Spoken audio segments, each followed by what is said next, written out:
হোটেলে যাই গোবরের বিরিয়ানি খাই, বাকি রাখলে কোনো দোষ নেই। আর এই শীতকালে নদীর কাছে গোসল বাকি রাখলেই দোষ। কেন?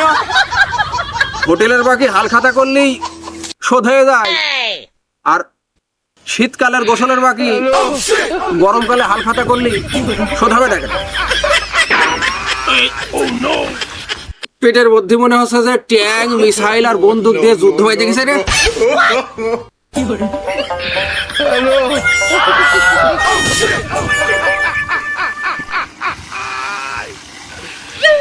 চাচা কি কুতাকুতি প্র্যাকটিস করছো নাকি?